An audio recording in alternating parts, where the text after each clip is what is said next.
it's available for later. So glad you could join me and glad you could join the class. I really appreciate you being here. I know some of you have taken some of my previous classes, so welcome back. It's great to see familiar faces and some new ones as well. So today we start our 6-week journey on building the habit of presence. So first week, we're going to be really talking about switching from autopilot. We'll get into that a little bit and continuing to get back into presence. There's a number of ways we can do this, but there's my contact information. You'll have that. I think you have it anyway because of the stuff that I've sent you. But if you need anything at all, don't hesitate to reach out during the 6 weeks or beyond. If I can help with anything EFR related or, of course, related to the class. And there's EFR information, the main number and our main website. So going to this slide here, I included this to kind of say Happy New Year. And if we think about what happens in the new year, sometimes we think about, of course, with the craziness that's going on in our world. We were talking about the weather, and that's so unpredictable, and just world events, and and we hope for a better year, of course, right? But it's interesting when we think about looking forward. Mindfulness is all about being in the present moment. So how do we do that and have hopes? And of course, there are worries that we have about thinking about what's going to come next. And it just really brings up a lot of uncertainty. And I find that that's one of the biggest things that mindfulness can help us do, is to kind of stay in the present moment, despite the fact that there is a lot of uncertainty in our world and we really don't know what to expect. So sort of the first lesson is that you can notice looking forward to the hopes and the dreams and the good stuff, as well as the fears. But here's the trick: without getting carried away and reactive about all that stuff. It's easy enough to worry and get caught up in that worry and think that the world is falling apart. And if we think about this poem, thinking about the weather, but I love this poem, 10,000 flowers in spring, the moon in autumn, a cool breeze in summer, snow in winter. If your mind isn't clouded by unnecessary things, this is the best season of your life. So as you let that sink in, we all think about weather, right? We worry about the next big snowstorm, or how cold it's going to be, or is it going to rain or do something to ruin our plans, or whatever it is. So this is a good example of how we do get caught up in the talk, the chatter that's going on up here. And some of that is conditioned, right? We've been thinking about this stuff for years, and some of it just really kind of gets in the way. And so we'll talk about identifying and noticing some of that, noticing some of the automatic chatter that's going on up there that we have about winter, for example. I mean, how many people, I know some people really love winter, but a lot of people don't.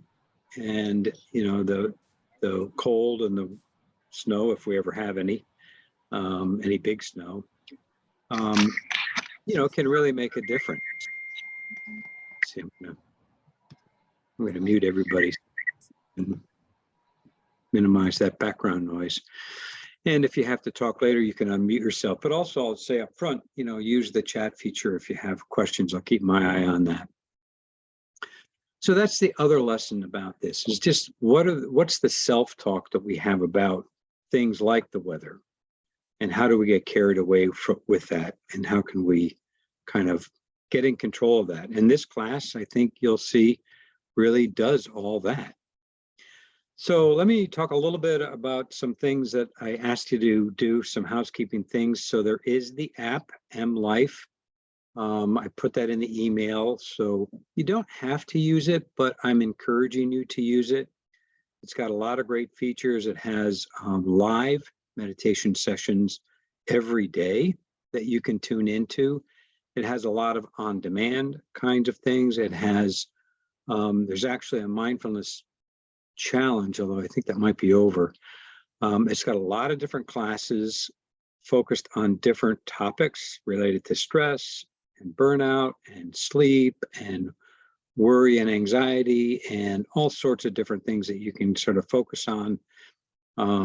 So take a look at that, and you can download that in a couple of ways. I sent that to you in the email. If you have any questions, let me know.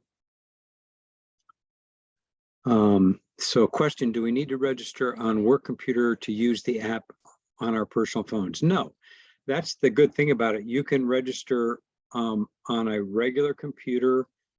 You can go to the Achieve Solutions site and register by that link that I sent you, or you can look at that attachment that I sent and you can register. And you can either register on a desktop and use it that way, or on your phone and use it that way. I use it on my phone. I've been using it daily for about a month now, and lots of different topics. So do check that out. And it's a great way to get your daily meditation in. And there's all sorts of different lengths. So there's very brief things, as brief as, like 3 minutes or so, as well as some longer things that you can get into. The second point is I sent you the outline of the course, so just so you know what to expect week by week, but also a little bit about the expectations of trying to integrate some daily practice. And so a big part of the course, and that's the next bullet, is how to build a habit, doing some things so that we strengthen the idea of this is good for us to do on a daily basis. And that, in my experience, has been the hardest part for people to do. So I'm trying to build that in more and more to the class structure. So I sent you an article, how to keep up the meditation habit. And I think you'll see in there some really good points. One of the big points I'll just point out that the author mentions is she talks about in the beginning, it's harder to appreciate the positive aspects of meditation because it's kind of a slow process. It may take us a while to feel and enjoy the benefits of a meditation practice. So that's sort of the catch-22. You have to do it for some time. That's why we do it for 6 weeks at least, to kind of get into it and absorb what it can do for us. And she points out that there's a tendency to accentuate the negative in the beginning. In other words, we tend to, when we sit and meditate, sometimes we tend to think to ourselves, this isn't working, or I'm not getting anywhere, or it's really hard for me to sit and be quiet. My mind is really active. All those things kind of bubble up, and it's easy to notice that and feel that you're not doing it right. So the first tip is be kind to yourself. When you notice that, just realize that that's just the natural tendency of the mind to worry that you're not doing it right. I'm going to talk about that in a couple of minutes. So try to let go of that and try to just notice what you do notice and give it some time and be patient with yourself. Now, the next point is I did ask, and I think this is really helpful, to find a mindful buddy. If you have somebody in the class that you know, pair up, or you can even do it as a threesome. And if you need somebody, actually, I'll say right now, if you need a mindful buddy, I can pair you up with somebody in the class. So put in the chat right now if you need to find a buddy and you want to find a buddy. It's a great way for just to be in touch with somebody through the course and to just sort of ask, them how their practice is going. You can share, what you're doing, and it's just good to have somebody to buddy up with. The next point is the MAAS score. About 7 or 8 of you did that, and I really appreciate that. If you haven't had a chance to do that, please do that in the next few days if you can. That's the Mindful Attention and Awareness Scale. So it's a new one that I'm using, and it gives you some kind of a score on, there's 15 questions. It shouldn't take too long to do.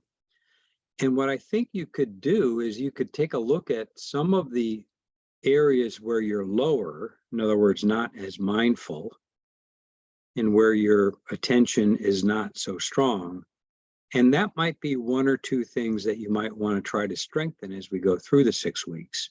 So, and again, doing it in the beginning and then comparing your score at the end. And I think you'll see that you'll have a better score at the end. Finally, I will send the slides out after each class and a link to the recording. So if you have to miss a class, and that happens, you know, we have work to do and we have other stuff going on. So if you have to miss a class, you can keep up that way. So that's a great way to do that. Good. So I see that you will, some of you put some of those in there. Excellent. Good. Some of you even started the buddy up already. So I'll take note of that. And if you don't have a buddy, I'll try to pair you up with somebody else. Okay. All right. So, and let me know if there's any questions. I went through that kind of quick. If you have any questions, we do have a lot to cover today. So going kind of quick with some of this stuff. But if you have a question, put that in the chat. And for the next step, let's actually start doing a pause practice. And this is the first kind of thing to think about when building a habit. Even a mindful pause, like the one we're going to do, when do we do that? Well, no better time like the present, right? So look for those opportunities. Look for those little transitional pauses throughout the day between activities, or, you know, link them to other activities that you do to take a mindful pause. And so do this with me right now. I'm going to lead you through like a 2 or a 3 minute pause. So just sit comfortably or stand. It doesn't really matter. This is something that can be done on the go. And you can close the eyes if you like, but again, you don't have to. Just sort of turn inwards, and we'll just take 2 or 3 really nice deep breaths. So breathe in through the nose and then out through the mouth, just so that you can even sort of hear yourself breathing in through the nose, out through the mouth. In through the nose, this time feel the fresh air coming in. And when you breathe out this time, let the shoulders drop, let the body relax. Try to let yourself sink into the chair. And then just let your breath resume to its natural rhythm. And just simply feel the breath flowing in and out of the body. And you might even say to yourself, in on the in-breath, out on the out-breath, as a way to kind of stay focused. In and out. It's that simple. In and out. But you will notice that the mind wanders and carries us off to faraway places. And that's okay. That's part of the practice.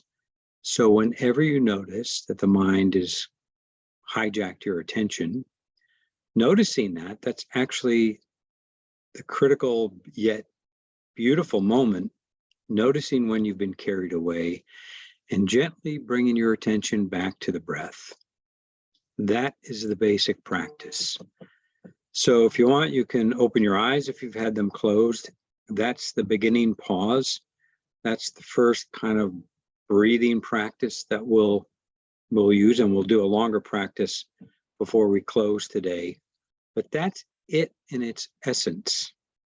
And the more repetitions we do of that, the more of a habit we will build. The more we feel the breath, and the more we notice when we're not focused on the breath, that noticing allows us to reconnect with the present moment through the breath. And there's other anchors that you can use that you'll discover and learn throughout the class. But the breath is our starting point. Okay, it's our home base. It's our anchor to the present moment. Okay, so good. I see some comments in here and I appreciate those. Continue to use the chat. So Alexander says monkey brain. So I'm glad you put that in there. I will talk a little bit about monkey mind. The monkey mind refers to the mind jumping around, thoughts kind of popping up and jumping around from branch to branch, and sort of like with the same kind of energy with a pack of monkeys jumping around. And that's what it feels like sometimes in our minds. So that's the monkey mind, and we'll talk about kind of training that and allowing those monkeys to settle down and to behave in a sense. So this quote here, the secret of health for both mind and body is not to mourn for the past, nor worry about the future, but to live the present moment wisely and earnestly. And the Buddha supposedly said that. Now, just to be clear, this isn't a class on Buddhism, but of course, a lot of mindfulness meditation and other kinds of similar practices emanate from Buddhism. But this class is really secular, and it's based essentially on mindfulness-based stress reduction, but it's also based on an insight-focused meditation practice. So what I hope that you'll see as we begin to go through the classes is that you'll begin to notice patterns of thought and patterns that go on in the body and patterns of emotion, and you'll gain some insight. And that's really what it's all about, is learning a little bit more about ourselves. And in that learning, we'll reconnect with the present moment, and we'll realize that how very often we get pulled into the past and the future. In fact, they did a study on this, and they found that 47, on the average anyway, 47% of the time, we are not in the present moment. And so it's interesting thinking about that. The more that we can train ourselves to be in the present moment, to be focused, and that's one of the benefits, you're recapturing that mind wandering, you're retraining and refocusing your ability to stay present. Think how that's going to help you in your daily work, in your ability to focus on the things that are important to you. Okay, so that's a big part of it. So let's talk a little bit about the class. And just to kind of bring out the point that this class is different than any other class.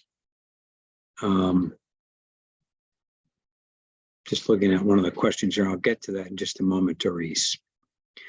So this class is different from other classes that you've taken. We're not striving for perfection or a good grade, so simply relax and enjoy it. It's really quite important that we take this to heart. However, it does require training. It does require some, and that's why I build in the habit formation into the class. But it's not like we're trying to be the perfect meditator or, an A+ meditator or anything like that, or, somebody who's going to be, an Olympic, an Olympic breather or anything like that. But, thinking about, you can't learn a complex skill by reading about it, so you have to practice it. So it's kind of like learning to play an instrument or learning to speak a different language or something like that, some complex skill. But here's the cool thing about it. With those kind of complex skills, you really are, it's kind of difficult. You're learning something, you're learning a different skill. With mindfulness and meditation, it's really quite easy to do. It's not difficult. What's difficult is learning the habit and learning to bring it into daily practice. So that's where I really want you to focus on learning ways to build this into what you're doing on a daily basis. All right, so let me move on to a definition by Jon Kabat-Zinn. And let me just look at that chat here. So Doris mentions throughout the day is hard sometimes to be able to practice. Yes, exactly. And so I'm going to try to point out different ways to do that. Routine, I try it first thing in the AM before I get out of bed. Perfect. There you go. Dedicated time. This fits right into this definition here. And right after I punch out of work, good. So those are triggers or cues when you can start to do that before moving on to home duties and before going to sleep. There you go. So those are 3 excellent spots right there. So good examples of where you can build those into daily transitions or daily cues to remind yourself to do the practice. So here's a definition by Jon Kabat-Zinn, who's a very well-known meditation instructor who kind of brought mindfulness meditation to America in a sense. And he's the one that developed mindfulness-based stress reduction. And this class is loosely based, but it is abbreviated. If you take the full class, it's like a 2-hour class weekly, and it's 8 sessions, and you end up doing a mindfulness day. So if you want to take the full class, it's available out there. I know it's available online even, but this is sort of an abbreviated version of that, and you'll get a lot of what is taught in that class. So mindfulness means paying attention in a particular way, on purpose, in the present moment, and non-judgmentally. So paying attention simply means we're training our attention, which means we're training our ability to focus and concentrate and really be here right now. So even just noticing, where are you right now? You might even try to build that into your daily practice, just noticing, where's your attention right now? Is it on what you're doing in the present moment or something else? And like I said, 47% of the time, it might be on something else. So we're paying attention. We're doing it on purpose. And this is that, this whole idea of building a practice and a habit. We're finding ways with intention to do it deliberately, finding a specific time and place where we can do this during the day, to bring ourselves to the present moment, not the past or the future, but to deliberately pull our attention into the present moment. That's why we use the breath in other ways, and non-judgmentally. So a big part of the practice is to notice when we're applying labels to things. Like I talked about the weather example. I like the snow or I don't like the snow. I like the cold weather or I would rather be in Florida, whatever it is. Noticing those little opinions and judgments and commentary that we have about all sorts of things is a part of the practice. Now, Dan Harris, his definition I like. Mindfulness is the ability to know what's happening in your head at any given moment without getting carried away by it. So what we'll notice is, like I said in that brief pause, sometimes we get carried away by what thought is, some thoughts are very intriguing. And we find ourselves following an association or a string of thoughts, and all of a sudden we notice like we're not even close to the present moment. We're thinking about something that happened in high school. That's our mind really can carry us to various and sundry places. The other definition that's kind of important is to remember to bring an open-hearted presence. And what this really means is to be kind to yourself. Tara Brach, who's another well-known meditation instructor, says that one of the biggest predictors of people who are able to establish a good mindfulness practice is this ability to be kind to yourself and friendly to yourself.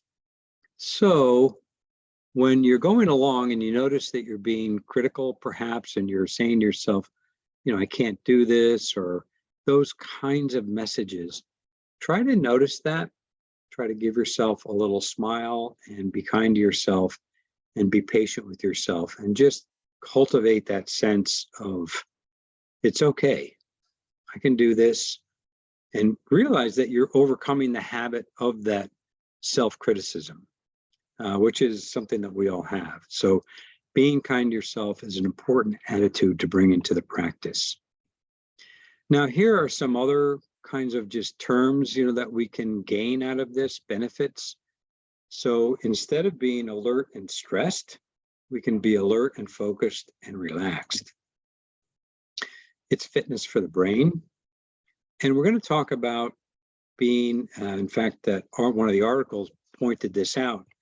We're human beings, not human doings. And so often we feel like human doings with all that we have to do in life. We're being fully engaged in the moment, really living life as if it matters, thinking more clearly, being in a state of flow. Have you ever been like totally absorbed or immersed into an activity? Might be a hobby that you do, or something that just really engages you. You're really in a state of flow. What we're doing there is we're stepping out of autopilot. We'll talk a bit more about that. We're returning to focus. All right, so why do we meditate? I want you to think about this. Now, it can be relaxing. It can be like tuning inside and looking at the weather inside, what's going on inside. The weather can be related to our thoughts, our feelings, and what's going on in the body. But this is a good practice to get into, thinking about what is your intention when you sit to meditate. Now, here's some examples. Okay, so maybe just taking a look at this. And what I'd like you to do is put into the chat, when you signed up for this class, or why did you sign up? What was your intention? What did you hope to gain out of the class? And just maybe put a word or two into the chat, and you'll see some of the reasons that others do too. And I think you'll see that there's a lot of commonality here. So as I'm talking a little bit about this, just put that into the chat, what you hope to gain out of the class. And we're going to dig into that a little bit deeper. But in that article that I sent out earlier, the one that's titled "A Single Practice to Transform Ourselves and maybe even extend our longevity," she says, "I began to wonder, how do I become more of a human being rather than a human doing? So which are you?" And this is right from the article. Do you relish life? Find it balanced and rewarding? Do you deeply inhale experiences? Live fully in the present and savor moments spent both alone and with others? Do you seek out moments that infuse your life with wonder and awe? Or are you easily distracted and weighed down by self-imposed tasks that you rush through as your mind rehashes the past and worries about a future that hasn't even arrived? In short, are you more like the Greek goddess Pasithea, who personified rest, calm, and relaxation? Or do you identify with the mythical Sisyphus, who pushed a giant boulder up a hill for all eternity? Well, if the latter, you may be a human doing. If so, rest assured you are not alone. I think most of us feel like that on most days. But that's the idea here. We're trying to move out of that human doing state into that human being state. And the more we do that, the more we can kind of like train ourselves to capture those moments. Now, that first paragraph that I described, that seems pretty, that's a difficult outcome. And again, remember, we're not striving to get there necessarily, but step by step, we can learn these moments of being. All right, let's just look at some of the things you put into here. Step back from stress, being more present, rather than thinking about what ifs in the future. Better focus, finding ways to reduce stress, refresh day to day, step away from stress. So a lot of this is stress related, better balance, being more appreciative of the present moment rather than worrying. Reset, stop calm, panic attacks, de-stress to relax, finding ways to manage stress, not stress and relax, control and organize thoughts, step back from stress. So you can see a lot of commonalities: resetting, de-stressing, being more present, taking moments in my workday, being present, learn about self-care and quietness, strengthen the skill. It is a skill. It's a skill of being present. New insights, better focus, stepping back. So very good. Thank you all for that. You can see a lot of the common things that we're hoping to do. So in the next slide here, what I want you to think about, and we'll just do a quick reflection here. I want to make sure we get time for our meditation. We will move into that. But just to build on that, just maybe close your eyes as I walk you through just a quick reflection. Think about this.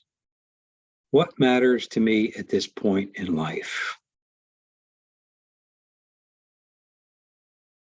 Are there certain qualities you'd like to cultivate more of?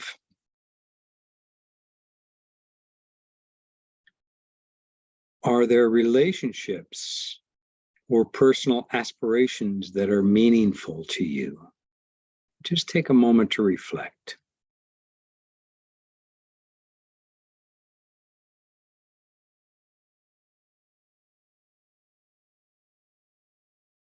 Is there a new habit or behavior that would be an expression of what's important?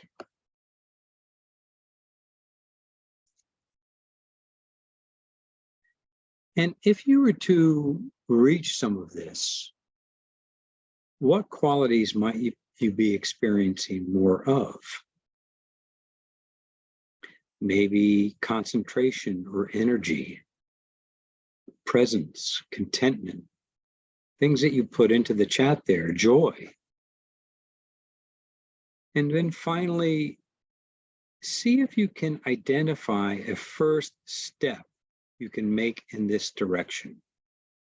Something small, something manageable, a first step that you can make that moves you towards those aspirations. It may be taking this class, and it may be specifically doing the practices as best you can on a daily basis. So you can, if your eyes have been closed, you can open them, but see if you can bring a sense of adventure and play and curiosity to this as you move forward. And at this point, you might even want to jot down something that came up in that quick reflection, something that you can review every week of the class, something that you can review when you're feeling a little demotivated. All right, so I'm not going to show these now, but these are just some quick videos that when I send the slides out, you can watch. These are all like 2-3 minute videos, so those are available to you. Quick lesson about autopilot. So we all go on autopilot, and autopilot simply is that mind wandering. But the problem with autopilot is when we're in autopilot, our buttons are more easily pressed. When we're not in autopilot, when we're in the present moment, we're more in control and we're less reactive. And that's really what it comes down to. We'll talk a lot more about this in week 3 when we go into the stress week. But also think about the attitude. I just mentioned try to bring an attitude of discovery and openness. So being curious. There's also attitudes that John Kabat-Zinn, there's a nice video here. We'll talk more in the next couple of classes about these attitudes. But in the beginning, just bring a beginner's mind. See if you can just do these practices with this open mind of doing this as if for the first time. That's really, really important. Also, another one I'll point out is patience. Be patient with yourself. Just go along with it and just do the best you can, okay? All right, so finally we get to the first practice. You're probably thinking, when am I going to actually meditate? So we'll do this practice. It's a breathing meditation. So all you really have to do is be in a position that's comfortable. Now, you might even think to yourself, what's my intention at this point for this meditation? Something maybe that came up as we talked before. Maybe it's to be more focused, or maybe it's to just relax, whatever it is. What's your intention? So finding a comfortable posture, all that really means is a posture that you feel comfortable in for the next few minutes. This will last maybe about, let's take 8-9 minutes. A position that's at ease, but also alert. You want to be alert as we go through this. Don't want to be falling asleep, but believe me, if you do, that's okay. Sometimes, closing the eyes in the middle of the day, we fall asleep, especially if we're tired. But if you really feel like you're going to fall asleep, keep your eyes slightly open. You can do that as well. Sit on the edge of your chair. So either close your eyes or keep them slightly open. If you keep them open, maybe use a downward, unfocused gaze. All right, so we just begin by noticing and sensing into your body as it is right now. Your body is being supported by the chair, so notice that support.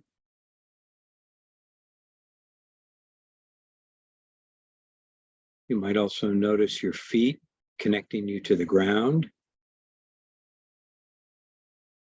Notice your hands and your arms resting comfortably. Allow the body to relax. Let the shoulders drop. Let the jaw relax.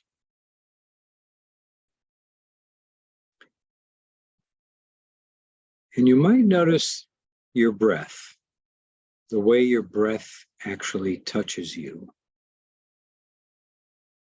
The entire torso expanding and contracting.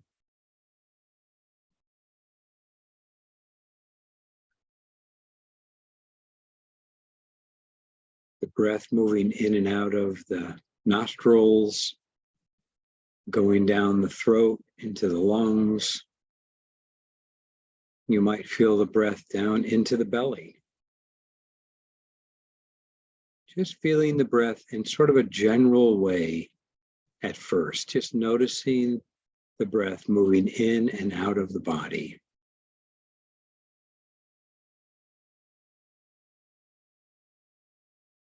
Expanding as you breathe in, and subsiding and contracting as you breathe out.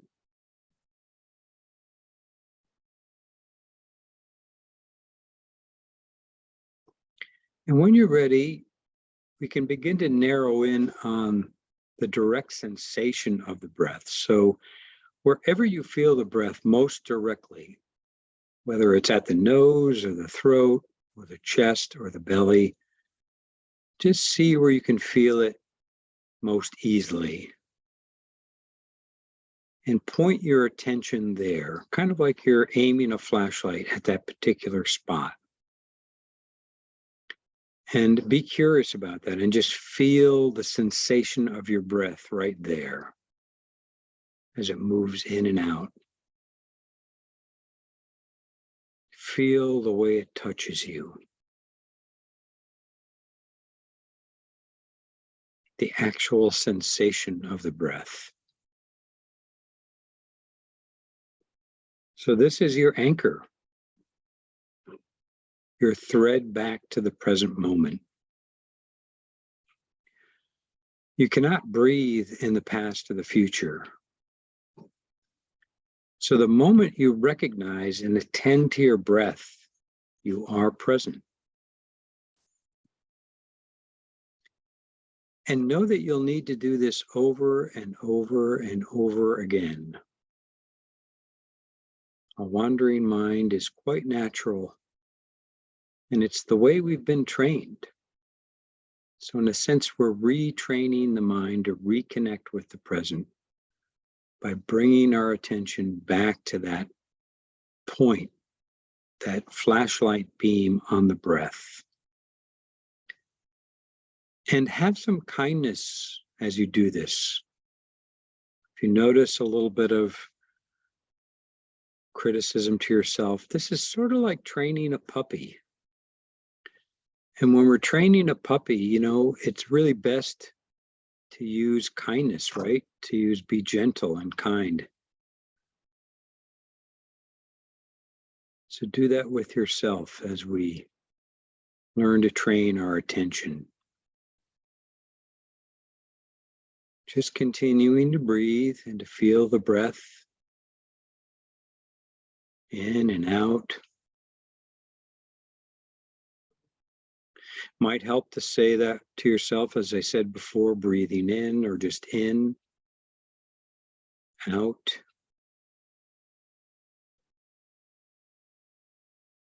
Feeling the breath. Noticing when you wander away. Gently redirecting your attention when you have.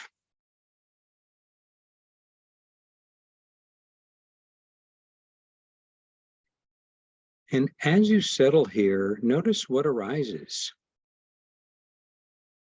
It's quite normal to feel some boredom, impatience, restlessness. What do you notice? You're seeing what's occurring in your life right now, in this moment, and simply sensing what's arriving and leaving.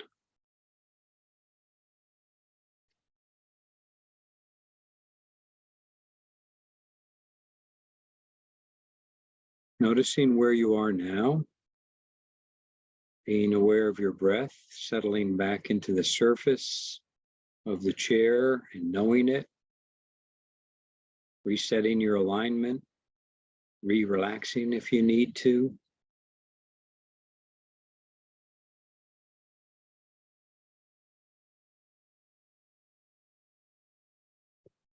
We keep arriving in this moment. And again, in this moment.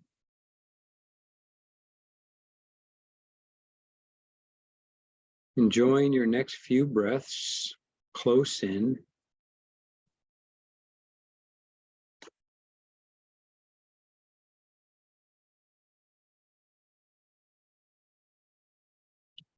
And then perhaps reconnecting with your body, noticing your body sitting here,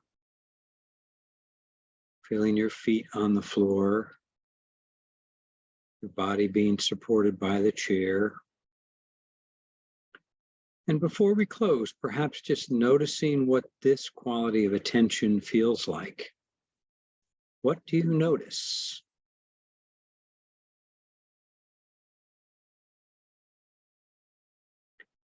And maybe, if you'd like, making an intention to bring this quality of awareness with you to the next activities of your day. And so when you're ready, you can begin to slowly open your eyes if they've been closed. Look around, maybe stretch a little bit, reconnect with your surroundings, and thank you for your practice, and thank you for your presence. And so what you might do is, what did you notice? If you'd like, as I begin to close things out for today, put in the chat what you noticed from that exercise, from that meditation. What was that like for you? Whatever it was, there's no right or wrong here. Maybe you noticed a lot of mind wandering, a lot of thoughts. Maybe you noticed being sleepy or relaxed. Maybe you noticed an itch, body sensation, or a feeling, a little restlessness. Whatever it was, what did you notice? Just put those in. And the idea here is, as we look at this next slide here, what would you rather be? Would you rather be the human here or the dog? The problem with us humans is we get full of thoughts and worries and our brains get cluttered, right? Whereas the dog is able to just be in the moment and just enjoy what's right in front of him or her. On autopilot, we get consumed and our minds get very cluttered with all the stresses and worries of life. And so what we're doing with this is we're allowing ourselves to put those aside. We're training our mind to not get so cluttered so that we can be more like the dog, or so that we can see clearly what's going on in the moment. And then we can choose how to act on what we're seeing. It's that simple, right? So thank you for the chat. I see a lot of those, relaxing, slowing down, peace, some restlessness, release of tension, choose to be the dog, stillness, presence, very good, at peace. Thank you all for these. These are wonderful. Challenging in a go-go world, yes, and that's the whole point. What we're doing is we're retraining, and we're kind of swimming against the tide. It is challenging. You bring out a good point. Notice the coolness under the nose and peacefulness, sleepiness, a little sleepy, relief. Felt the tension leave my shoulders. Good. Calmness. Thank you all for these. These are wonderful. So keep noticing. That's what it's all about. Notice when you do the practices. In fact, I'm going to send a sheet that you can log. And so let me move on to the daily practices, what I'd like you to do. So this is the home practice. So I would like you to do a formal practice such as the sitting meditation. In the slides, you'll see the link that takes you to the meditation page, or you can use the MLife app. Either way. And try to be clear about this with yourself. Set aside a time every day to do this, but experiment with different times. You know, you might find that it works best for you, you know, there at the very beginning, or maybe at lunch, or at some break that you have. But try to come up with a time that you can habitually get into the routine. And then also the second part of it is to try some everyday mindfulness. So I'm realizing I'm going a little bit over here, but bear with me. This first class has a lot in, so I'll try to close out in a minute or two. Everyday mindfulness simply means paying attention to simple everyday tasks like washing your hands. So maybe pick one every day and just notice what it feels like to do that task. Notice the sensory experience. Notice your mind wandering and bring yourself back to that thing that you're doing at the moment. That's another way to reinforce being in the present moment, okay? Just breathing. Take 3 breaths for a pause. These simple little practices on the go, these are going to help to reinforce the practice. Now, here's a healthy habit tip. So being intentional, like being very specific at the bottom in the red. I will meditate at 7 a.m. before or after my coffee. So what is your statement? What is your intention here? Second one is the 2-minute rule. If you don't have time for the 10 minutes, try to make time. You know, that's really important. But if you don't have time for that more formal meditation, just 2 minutes, that will work. Okay, so do the best you can. It's more important that you get the frequency in rather than the amount of time. Okay, so even 2 minutes will count. These are just some quick self-care pauses, just to kind of remind you, these are things that might cue you. Maybe pick one or two of these things to remind yourself to take a mindful pause. And then here is again this page. When you get the slides, this link will take you to the actual meditation page, where you can try the sitting meditation, the breathing meditation, the informal practices. And then if you have time, there's always going to be some readings and some videos. They're quick, they're easy to do, but these will really supplement what we go through in the class. So try to read and watch some of the quick videos. And again, see if you can find a buddy to go through this with, somebody that you can compare notes with. Also some practices, some resources. I do put the recordings up on that YouTube link, so I'll send that out when I send the slides. And we do phone meditations. We're still doing these 5 days a week.